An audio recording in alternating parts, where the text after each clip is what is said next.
Baik, Assalamualaikum warahmatullahi wabarakatuh. Perkenalkan di sini nama saya Rido dengan NIM 2005153 dan 384, berasal dari Prodi Pendidikan Sejarah, Fakultas Keguruan Ilmu dan Pendidikan, Universitas Riau.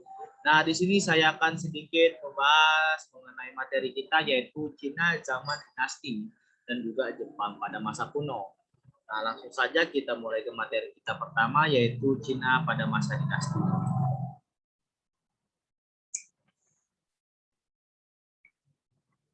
Yang pertama itu ada dinasti Zhou tahun 221 sampai 1222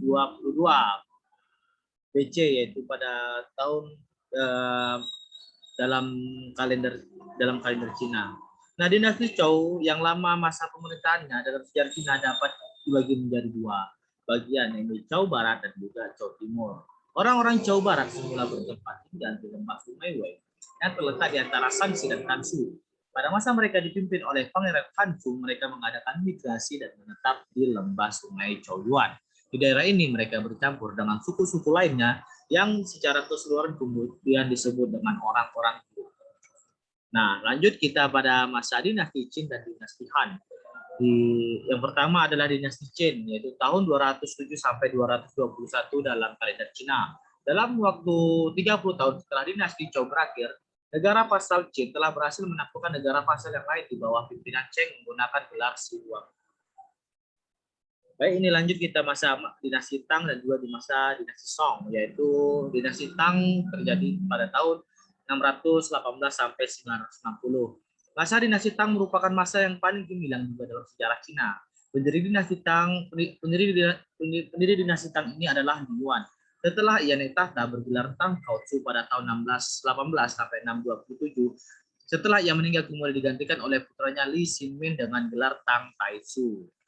Nah, kemudian ia dapat dikatakan kaisar terbesar dalam sejarah Cina, seorang jenderal perang yang cakap, seorang negarawan, sastrawan, dan juga imperialisme di bawah pemerintahan Tang Taisung.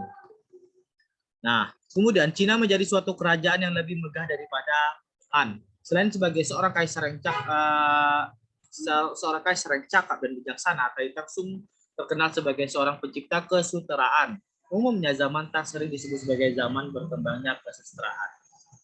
Lanjut, yaitu kita akan pada masuk dinasti Yuan dan dinasti Ming yang dimana terjadi pada tahun 1260 sampai 1368. Pendiri dinasti Yuan adalah Kublai Khan dengan gelar Yuan Shichou tahun 1260 sampai 1293. Setelah sungai runtuh, maka bangsa Mongol di bawah pimpinan Kublai Khan berhasil menguasai seluruh Cina. Di bawah bangsa Mongol, Cina menjadi suatu imperium yang terluas di dunia yang dapat dilihat pada masa itu. Dinasti Yuan yang didirikan berhasil berkuasa dari tahun 1260 sampai dengan 1368 dengan merupakan suatu masa yang cukup lama untuk dapat membentuk suatu imperium yang besar. Nah, dan juga daerah kekuasaan Kublai Khan membentang dari Venesia di Eropa, Rusia, Persia, dan Mesopotamia di bagian barat dan di bagian timur dibatasi oleh Laut Cina Timur. Dan dari Mongolia di utara melintang sampai Indochina di selatan sebagai pusat pemerintahannya di Kambaluk atau Peking. Masa pemerintahan Republik Khan merupakan puncak kekuasaan dinasti Wan, sebab setelah ia meninggal kekuasaan bangsa Mongol mengalami kemunduran dan mengalami kehancuran. Lanjut itu adalah dinasti Manchu. Dinasti Manchu ini atau disebut juga dengan dinasti Qing adalah suatu dinasti asing yang didirikan oleh bangsa Manchu. Dinasti ini termasuk salah satu dinasti yang lama masa pemerintahannya dalam sejarah Cina, bahkan sampai 3 abad. Di bawah kekuasaan dinasti Qing, dan di masa pemerintahan kaisar-kaisar terkenal seperti Kangxi dan Cheng Lou, Cina mengalami masa kejayaan di bawah pemerintahan kedua raja tersebut.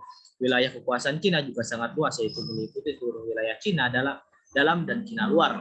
Pengaruhnya juga sampai terasa bahkan sampai ke Nepal, Burma, Laos, Siam, dan Annam. Kemudian kita masuk pada Revolusi Cina tahun 1911 dan Cina dalam Perang Dunia I.